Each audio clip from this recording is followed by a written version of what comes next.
Hi, I'm Sydney. I'm a producer here with BCAT and BNEWS, and we're here for another episode of Teen Voice, which is where we get together with a couple of BHS students to talk about big issues, important things that we might not always get the chance to talk about in depth. So, today, our topic is anxiety, which is something that a lot of us, including myself, have experience with. So I'm going to turn it over to my guests and let them introduce themselves. Hello, you three. Thank you for being here. Hi. I'm going to have you guys, introduce yourselves and maybe say like your name and what grade you're in and maybe some of your hobbies or interests these days. Well, hi. My name is Arushi Daima. I love long walks on the beach and arguing. I am currently a high school sophomore and happy to be here. Hi, I'm Gwyneth McNamee. I'm currently a high school freshman, and I think my interests would be probably photography and writing. And I'm also happy to be here. Hey, my name is Cleo Regan. I have too many interests to count, but I'm a student here at BHS, and I recently joined BCAT Club, so this is my first time here, and I'm happy to be here. We're here to talk about anxiety, which can mean a lot of different things to a lot of different people. So how would you describe it? How do you three understand anxiety? And do you think it's something that everybody experiences at some point? Maybe we'll go the other way this time. Cole, do you want to start? Or Cleo, do you want to start? I think anxiety can be taken in multiple different ways. I feel like you could take it as a feeling, or you could take it as a constant, disorder almost. Like someone who has anxiety is someone who is almost always stressing and always feeling that feeling of anxiety. But also feeling anxious about something is, I'm having anxiety right now, and that's I feel like that's my it's comment there. Yeah, I feel like it sounds like you're describing like there's a couple of things that anxiety can mean, and one is like a feeling that, just like anger or happiness or whatever, but there's also this component of it where it's a condition that you might have that's more of an ongoing, permanent. Is that kind of what you're That's getting? That's exactly what I'm saying. Yeah. Thank you for putting that into... What about you, Gwen? How do you think about anxiety? Well, I'm not quite sure how I'm supposed to follow up with that, but I think anxiety is basically like it could be a feeling, or it could be a temporary feeling, or it could be a permanent feeling. Like everyone probably has experienced anxiety before, like if they have a big test that they totally forgot to study for and then they have to pull an all-nighter to study for it, or like if you forgot like a homework assignment and the teacher's collecting it. But like I feel like everyone experiences it at least like once in their life. Yeah, for sure. Rushi, do you have any other thoughts? I feel like anxiety is like a perfectly normal thing to like feel, but it's more like once it becomes like chronic, once you become like entrenched in it at all times, then it can like kind of spiral out of hand. Like, because feeling anxious is a perfectly normal thing to feel, but like having anxiety constantly should be like treated and stuff. I think that's a really wonderful place to start. Did you have something else you want to say? It can be like detrimental for like your everyday health and stuff. Yeah. The reason that I wanted to talk to you guys about this was that you all here at BHS TV have been working with Brandy Sales, who is actually a former BCAT volunteer person. Former BCAT everything. Yeah, former BCAT everything, with videos about anxiety. So I wanted to ask you guys like how you're thinking about those videos. So I think Gwen and Cleo, you guys are on the same group. Same group. Correct. We're working on the same project. Would you like to explain our project? It's a video about anxiety. We watched a demo at the start where it showed what we're supposed to base it off of, and now we're putting that into action with our own ideas and the guidelines of what they put on the page.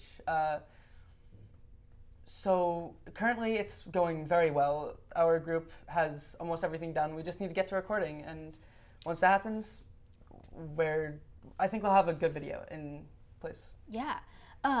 Gwen, can you talk a little bit about what the concept of your video is? So what our concept of the video is, like, basically our characters are a camera person and like a producer, and basically the camera person is they're all filled with anxiety, they're stressed out, they fear they can never accomplish what they're supposed to be accomplishing, like, oh, that shot was wrong, or the camera lens was on the whole time I was recording that, and like they can't keep up with the speed of the actors. And then the producer is basically portrayed as this like big scary person that all they want to do is fight with you, because like that's kind of what the feeling of anxiety is. It's like everybody's this big scary person, and like you can't bring up conflict to them because the first thing they're going to do is yell at you, and you fear that. So that's kind of what our I guess trailer thing is about. I don't know what it's called.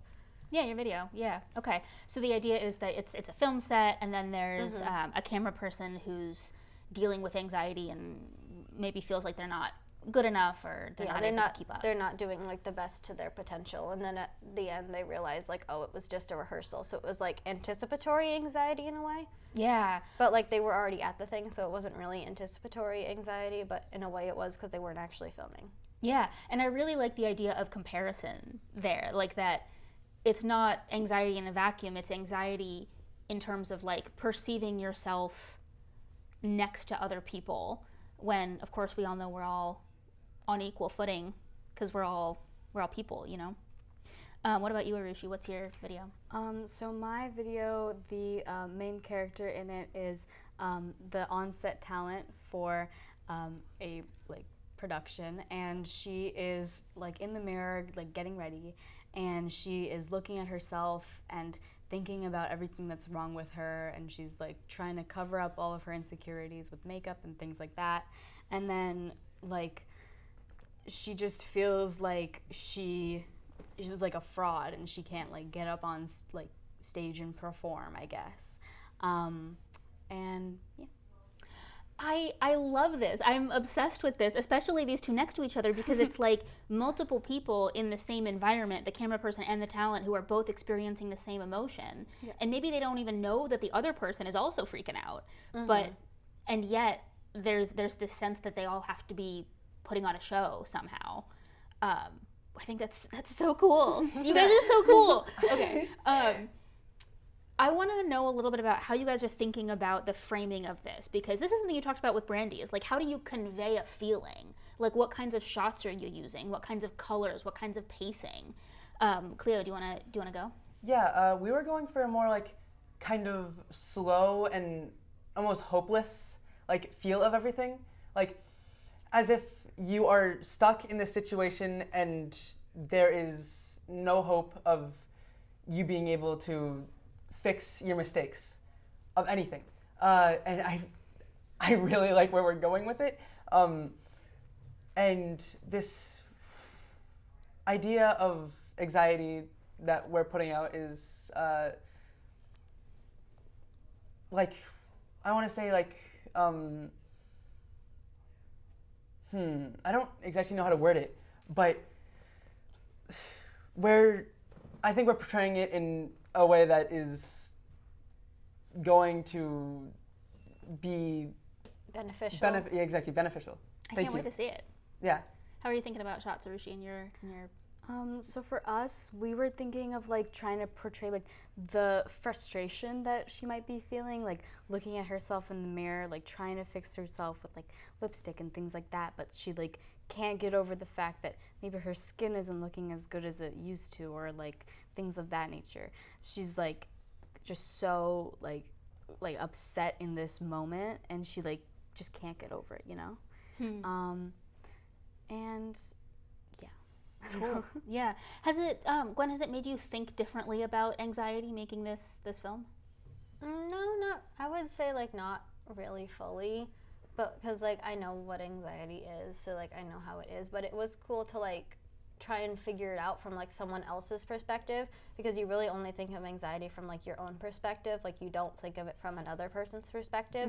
So I think that was fun to try and like come up with another person's perspective of anxiety. And like I've never been like a big time camera operator. Like I've operated camera maybe like 3 times in my life before, so it's like I know what I'm doing, and like if you mess it up, you mess it up. But this is like filming actors on a movie set, so it's like a different amount of anxiety. So it's like it's stuff you haven't experienced. You have to try and like walk in this person's shoes and portray this feeling that's like such a hard feeling to figure out how to portray, especially in someone else's shoes. Yeah.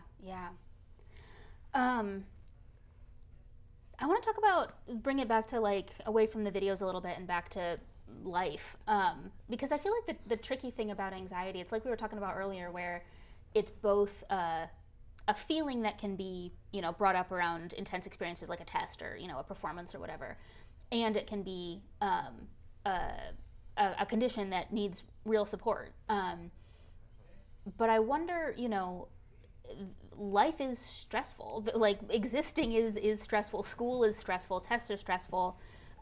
Family can be stressful. There's all kinds of things that can be genuinely stressful, and anxiety makes sense when things are really heightened.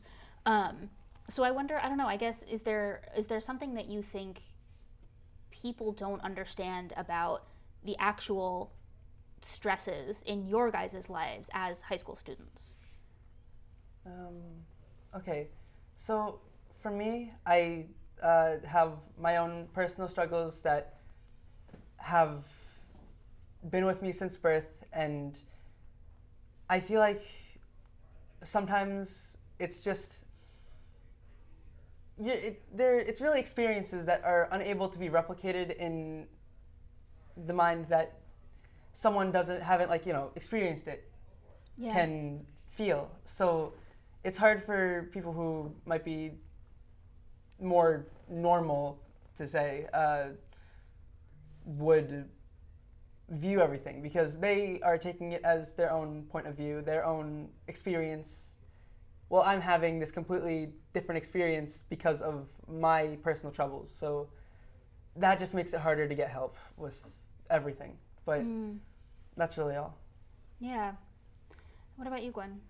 I feel like people might not like understand it fully because, well, especially like your parents and adults, because their generation was different. Like they grew up differently like than we did. So like maybe we have more stresses. We had the stress of we couldn't see or talk to anybody for like 2.5 years, and we had to like learn how to transition schools like without actually seeing the school in person in real life.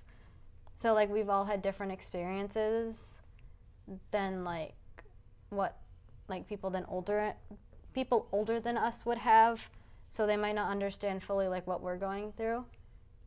So that was, for you, that was transitioning into middle school at that point. Correct. In the pandemic. So you switched from like 5th to 6th grade without ever really going to the middle school. Yep. That sounds really stressful. It was. First time I saw the school was on a video on a Zoom screen. Yeah. I can't even imagine the way that would impact how you're experiencing all kinds of just day-to-day stuff. Just like Cleo said, it's like events that can't be replicated. Like you can't just take somebody and go, here, look at this. Yeah, like it's not like you can take people back in time. To really fully empathize and experience with what you were going through. Yeah, I think it's tricky because it's like everyone has those, and I feel like everyone has those like, well my generation, you know, we had, you know, whatever the other thing was, and they're all valid, right? Like they all matter, and they're all different, and it doesn't take away from the experience that you guys had, the plural experiences that you guys had. Rushi, what do you think people don't necessarily understand about stressful things for you all? Everyone else said my points. Everyone else also had really good points. So, can I skip? Absolutely, you can skip. Yeah. I think a lot of adults would say, well, it's social media. It's Instagram. It's TikTok. Do you think they're right? Do you like how much of the stress that you guys have to deal with is social media stress? Or is it just like, that's not really the point, you're missing the point, it's other stuff? Or do you want to go? Or Oh, sorry. If there's someone else who wants to go, then You can go. Oh, okay. So, while I do feel that social media, depending on what you like, how you use it, can be definitely adding to the stress, I also feel like it's just kind of putting the blame on something that isn't used by me often. Like, what I want to do is I want to go out to the back of my forest where I have the cool things that I have to do. But when you put the blame on technology that I barely even use, I feel like that's just completely against the point of, hey, I have a different experience from you. You had your experiences, you had your troubles, but when we solve problems, those solutions have problems themselves. So it's that whole thing of solutions make problems, so we can't compare our... Yo, solutions make problems. I'm going to be thinking about that later. That's intense. You're so right. Dang. You should do this more often. I'm really going to have to like sit down and think about that later. Good job. You've dug into Sydney's soul. Arushi, what do you think? Do adults miss the point with social media? So I have like two separate opinions about this. So I feel like when adults say that like social media is causing stress in kids, they think that it's like outright like cyberbullying that's happening online, and it's like it's not that like straightforward. Sometimes it like takes a bit more nuance. So my thing with social media is that it has kind of like developed into an almost like surveillance state. Like you can constantly like just be like filmed by anyone. Like sometimes my friends will take like sneaky pictures of me, and that's totally fine.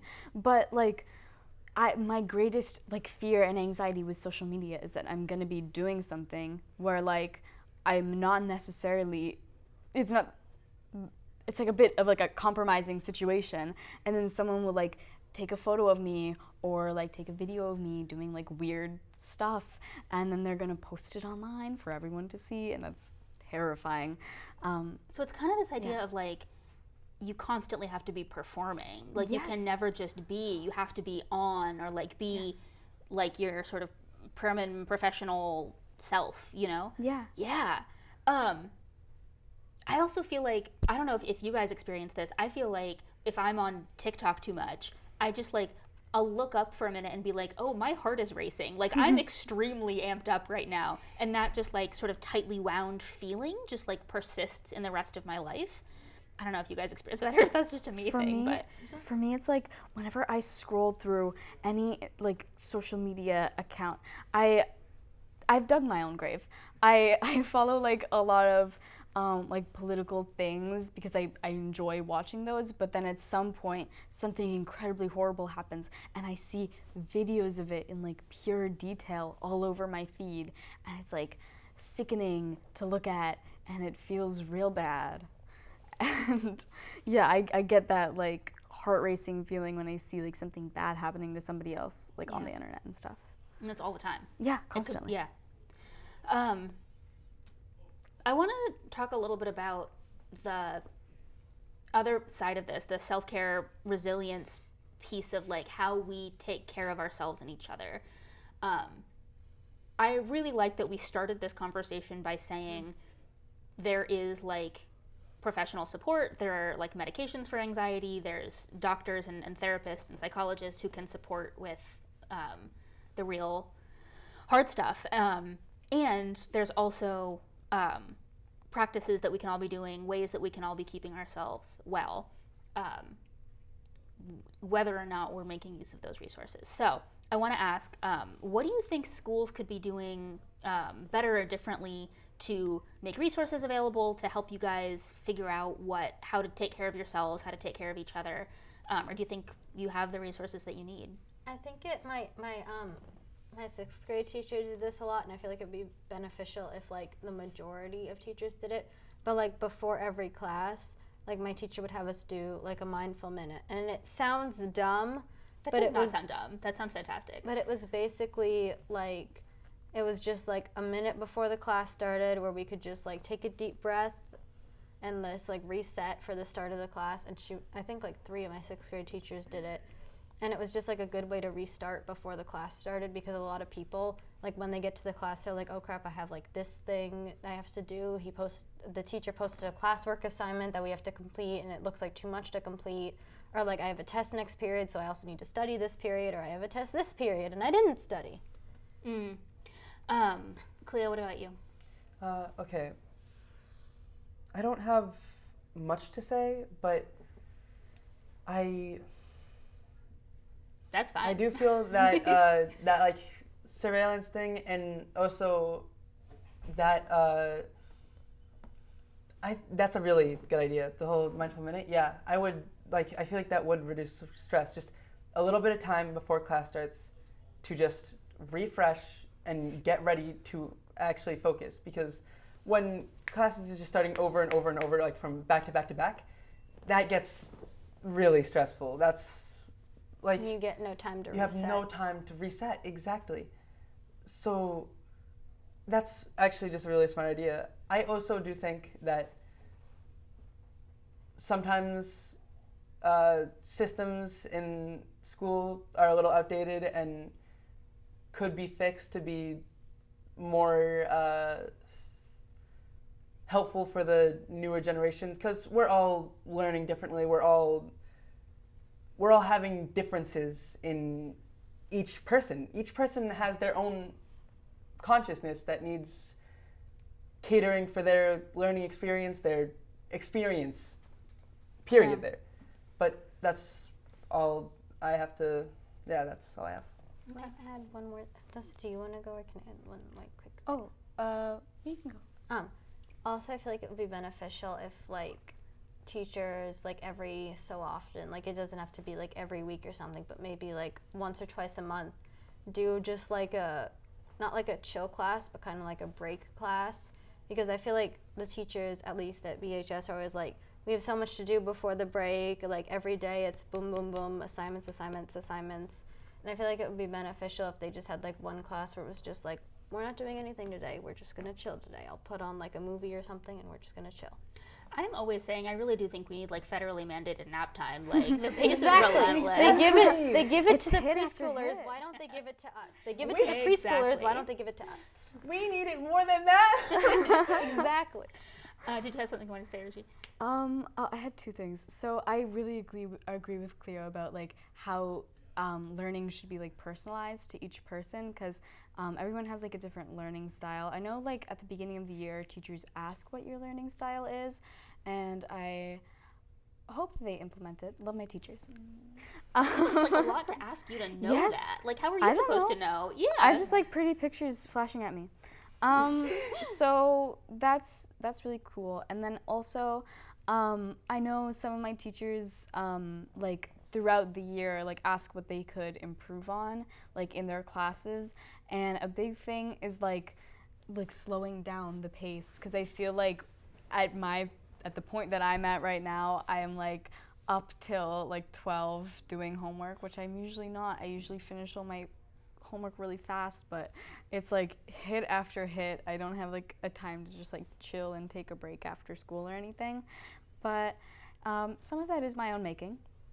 I have made my bed and I have to lay in it, but you know. I want to ask another question. We're coming up on the end of our time here, so I have like 2 quick more questions.